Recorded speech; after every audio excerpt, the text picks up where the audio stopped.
عرب کے ماحول میں بیوی سے اظہار عشق عیب، معشوق سے اظہار عشق فخر۔ میری بات سمجھ میں آ رہی؟ بیوی سے محبت کا اظہار عیب تھا، رن مرید زن مرید، تو ہمارے ہاں بھی ہے، اور معشوق سے عشق یہ ایک فخر کی بات تھی۔ یہ چند شعر سناتا ہوں۔ هل تبکین لیلا اذا مت قبلها وقام على قبر النساء النوائح۔ لیلا کے لیے اس کا مجنون، ہم تو مجنون کہتے ہیں، اس کا نام تھا توبہ، توبہ ابن السم الخفاجی، عراق کا قبیلہ تھا۔ خفاج مکے میں آباد ہے اب بھی، نام آیا نا لیلا کا۔ کما لو اصاب الموت لیلا بکیتها وجاد لها دمع من العین صافح، لیلا کا نام آیا۔ واغبط من لیلا بما لا اناله بلا كل ما قرت به العین طائح، پھر بھی لیلا کا نام آیا۔ ولو ان لیلا الاخیلیۃ سلمت علی بدونی جندل وصفائح، لیلا کا نام آیا۔ 4 اشعار ہر بیت میں لیلا لیلا لیلا لیلا، اس کی بیوی نہیں ہے، عشق ہے، اور وہ کھلم کھلا شعر کہہ رہا ہے۔ ترکت ہوا لیلا وسعدا بمعزل وعدت الى مسحوب اول منزلی، سعدا لیلا بثینا، یہ سب سچے کردار ہیں۔ اے ساڑھے ہیر رانجے دا وارث شاہ دا دماغ الٹا ہویا ہے تو اس لکھ چھڑی، یہ کوئی کردار نہیں ہے، سسی پنو لیلا ہیر رانجا یہ سب، لیکن یہ سچے نام لیلا، سعدا، بثینا، سعاد، یہ سب صحیح کہانیاں ہیں۔ تو میں لیلا کی سنا رہا ہوں، اور اس کا عاشق کھلم کھلا کہہ رہا ہے مجھے لیلا سے عشق ہے۔ اس کے باپ نے کہا تو نے مجھے رسوا کر دیا۔ حرم میں تھے، کہیں توبہ کر تو آج کے بعد لیلا کا نام نہیں لے گا۔ تو وہ شاعر بلیغ تھا، کہنے گا الہی تبت من کل المعاصی ولکن حب لیلا لا اتوب۔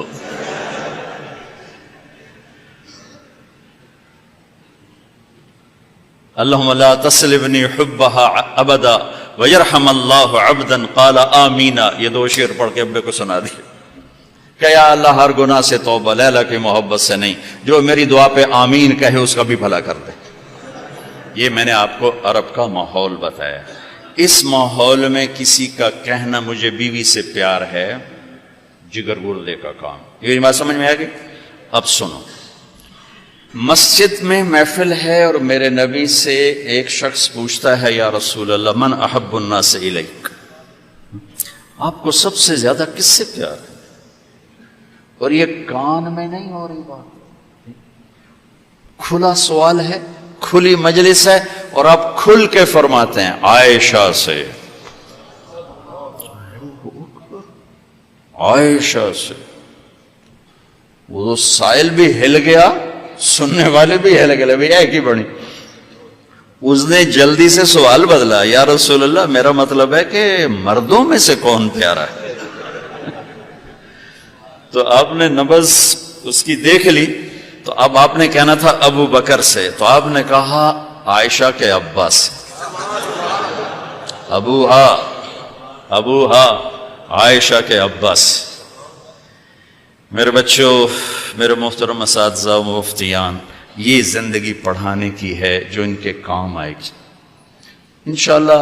رفع یدین کرنے والے بھی جنت میں جائیں گے، نہ کرنے والے بھی جائیں گے، اگر کبائر سے اجتناب ہے، محرمات سے اجتناب ہے، تو اونچی آمین کہنے والی بھی جائیں گے، پست آمین کہنے والی بھی جائیں گے۔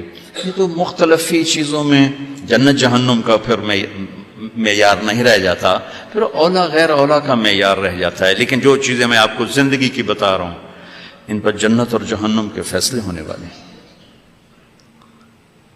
تو اپنے گھروں کو اگر آباد کرنا ہے تو اپنے نبی والے خوبصورت اخلاق اپناؤ، جس سے میرا گھر آباد ہوگا، آپ کے گھر آباد ہوں گے۔ ایک آیت سنا دیتا ہوں جس میں پوری زندگی موجود ہے۔ ہن لباس لکم وانتم لباس لہن، تمہاری بیوی تیرا لباس ہے۔ یہ اس سے تشبیہ ہے. آپ کا کیا خیال ہے؟ میں ابھی کپڑے بدل کر آیا ہوں، اس پر میں چائے گراؤں گا، خود سالن گراؤں گا؟ بلکہ وہ ضیافت جب کپڑے پہنے ہو نا دھلے ہوئے، تو ہم آستینیں چڑھا کے کھانا کھاتے ہیں کہ کہیں آستین سالن میں نہ ڈوب جائے. سامنے ہم کوئی رومال رکھتے ہیں کہ اس پر کوئی سالن کا قطرہ نہ گر جائے، کوئی چائے نہ گر جائے، کوئی داغ لگے تو فوراً دھوتے ہیں. کبھی دیکھا کسی نے اپنا کرتا پھاڑنا شروع کر دیا؟ میں قربان جاؤں، قرآن کیا کلام ہے. ایک لفظ میں پوری زندگی سمجھا دی کہ جتنا لباس کو بچاتے ہو اتنے اس رشتے کو بچا لو تو زندگی آباد ہو جائے گی. ہن لباس لکم وانتم لباس لہن. اللہ عورتوں سے بھی کہہ رہا ہے کہ تیرا خامن تیرا لباس ہے، اور ہمیں کہہ رہا ہے تیری بیوی تیرا لباس ہے. دونوں کو اللہ نے سمجھا دیا کہ جتنا لباس کی حفاظت کرتے ہو اتنا اس رشتے کی حفاظت کر لو تو گھر آباد ہو جائے. غریب کا بھی مالدار کا بھی. گھروں کی آبادی کا تعلق نہ علم سے ہے، نہ فتوے سے ہے، نہ پیسے سے ہے، نہ فقر سے ہے. گھروں کی آبادی میٹھے بول سے ہے، اچھے اخلاق سے، محبت سے، اظہار محبت سے.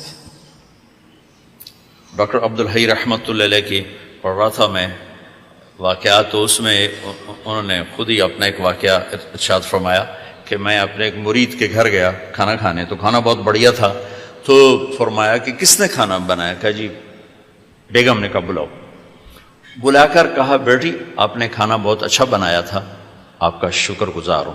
تو اس نے رونا شروع کر دی. تو ڈاکٹر صاحب رحمۃ اللہ علیہ فرمانے لگے بیٹی رونے کی کیا بات ہے؟ کہا حضرت آپ کے مرید کے پاس 30 سال ہو گئے ہیں، ایک دفعہ کبھی اس نے نہیں کہا تو نے کھانا اچھا بنایا. بھائیو حوصلہ افزائی کرو، تعریف کرو. دیکھو خوشامد حرام ہے، تعریف تو حق ہے. وہ جو آتا نا اس کے منہ میں مٹی ڈالو، اس سے مراد تعریف نہیں خوشامد. میں بڑے اشکال میں رہتا تھا کہ حوصلہ افزائی تو حق ہے، اور یہ آ رہا ہے کہ جو تعریف کرے اس کو منہ میں مٹی ڈالو. تعریف تو حوصلہ افزائی ہوتی ہے.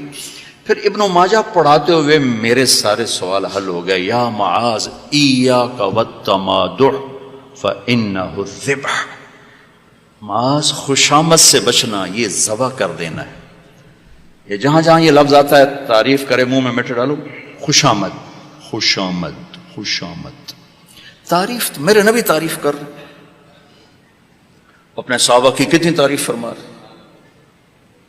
موقع موقع پر ان کی تعریف فرما رہے ہیں. تو اپنے رشتوں میں اپنے رشتوں کو پانی لگاؤ، میٹھے بول کے ساتھ تعریف کرو.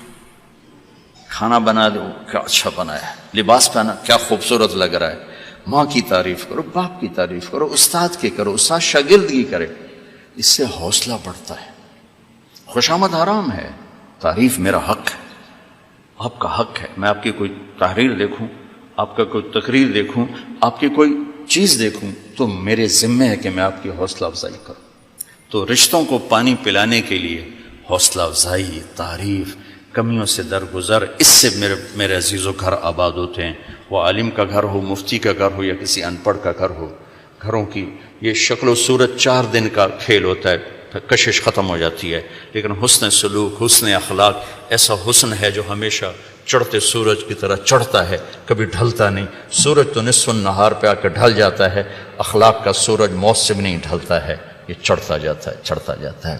تو اپنے گھروں کو آباد کریں حسن سلوک کے ساتھ، حسن اخلاق کے ساتھ. میرے نبی حضرت میمونہ کے گھر میں تھے. اب رات کو پیشاب آیا، باہر نکلے، پیچھے آنکھ کھل گئی اماں جان کی، دیکھا بستر خالی، چکر دے دیا ان کو. سوکن پنے نے کہنے لگی اچھا میری باری میں مجھے چھوڑ کر دوسری بیوی کے پاس چلے گئے.